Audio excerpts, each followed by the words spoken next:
IMF programme سے معاشی استحکام آتا ہے، ترقی نہیں ہوتی۔ وزیر اعظم اسلام آباد میں prime minister digital youth hub کے اجرا کی تقریب سے خطاب کرتے ہوئے وزیر اعظم نے کہا کہ اللہ سے دعا ہے کہ IMF کا حالیہ پروگرام آخری پروگرام ہو۔ 77 سالوں میں ہمارے قرضوں میں اضافہ ہی ہوا۔ وزیر اعظم نے کہا کہ آپ لوگوں کو معلوم ہوگا کہ IMF سے سٹاف لیول معاہدہ ہو گیا، لیکن یہ $1 ملین قرض ہے، ہم نے کمایا نہیں ہے۔ انہوں نے کہا کہ نوجوان نسل کی محنت اور ہنر کی بدولت قرض کی زندگی کو وقار کی زندگی میں بدلنا ہے، اور میں آخری حد تک آپ کو قرضوں سے نجات دلاؤں گا۔ کسان، صنعت کار اور نوجوان کو معاشی طور پر مضبوط کرنا ہے۔ وزیر اعظم نے کہا کہ پاکستان کے نوجوانوں کو باعزت روزگار کے حصول کے قابل بنانا ہے، جس کے لیے دیگر اخراجات کم کر کے یوتھ کی ٹریننگ کے لیے پیسہ دیں گے اور خادم بن کر پاکستان کی خدمت کرتا رہوں گا۔ وزیر اعظم نے کہا کہ پچھلے 3 ہفتوں میں 34 ارب روپے خزانے میں آئے۔ شرپسند عناصر بلوچستان کی امن و ترقی کے دشمن ہیں، وزیر اعظم صدر کی گوادر حملے کی مذمت۔ وزیر اعظم نے واقعے میں 6 افراد کے جاں بحق ہونے پر گہرے دکھ اور رنج کا اظہار کرتے ہوئے ہدایت کی ہے کہ واقعے کی تحقیقات کر کے ذمہ داران کا تعین اور قرار واقعی سزا یقینی بنائی جائے۔ وزیر اعظم نے کہا کہ شرپسند عناصر کی معصوم لوگوں کے خلاف بزدلانہ کارروائیاں ان کی حیوانیت کی واضح عکاسی کرتی ہیں۔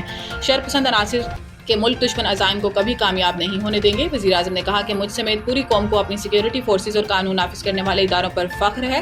صدر مملکت آصف علی زرداری نے مسلح افراد کی فائرنگ کی مذمت کرتے ہوئے دہشت گرد حملے میں قیمتی جانی نقصان پر اظہار افسوس کیا۔ آصف علی زرداری نے کہا کہ دہشت گرد ملک کی ترقی اور صوبے کی خوشحالی کے دشمن ہیں۔ دہشت گرد بلوچستان کو ترقی کرتا نہیں دیکھنا چاہتے۔ صدر مملکت نے حملے میں زخمی افراد کی جلد صحت یابی، جاں بحق افراد کی بلندی درجات اور اہل خانہ کے صبر جمیل کی دعا کی۔ 15 دن معطل رہنے کے بعد جعفر ایکسپریس پشاور سے کوئٹہ کے لیے روانہ۔ وفاقی وزیر امیر مقام نے مسافروں کو پشاور سے رخصت کیا۔ جعفر ایکسپریس جمعے کو کوئٹہ سے پشاور آئے گی۔ گزشتہ روز وزیر ریلوے حنیف عباسی نے اعلان کیا تھا کہ ہفتے میں 2 دن چلنے والی بولان میل روزانہ کی بنیاد پر چلائی جائے گی۔ میڈیا سے گفتگو میں امیر مقام نے کہا کہ جو بلوچستان کی ترقی روکنا چاہتے تھے، انہیں مایوسی ہوئی۔ دہشت گردی کے خلاف قوم متحد ہے، کوئی سیاست نہ کرے۔ مخصوص جماعت نفرت و شرانگیزی کا مظاہرہ کر رہی ہے۔ یاد رہے کہ 2 ہفتے قبل بلوچستان کے علاقے بولان میں دہشت گردوں نے جعفر ایکسپریس پر حملہ کر کے خواتین اور بچوں سمیت تمام مسافروں کو یرغمال بنا لیا تھا اور فائرنگ کر کے 18 فوجیوں سمیت 26 افراد کو شہید کر دیا تھا۔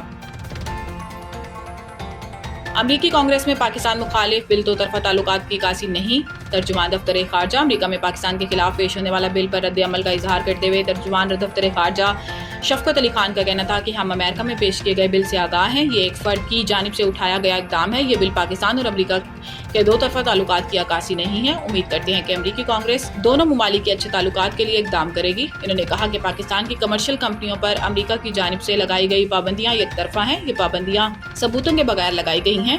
پاکستانی صحافیوں کے دورہ اسرائیل پر بات کرتے ہوئے ترجمان نے بتایا کہ پاکستانی پاسپورٹ پر اسرائیل کا دورہ نہیں ہو سکتا۔ اس سے پہلے جو اسرائیل کے دورے ہوئے وہ ڈوئل نیشنل تھے۔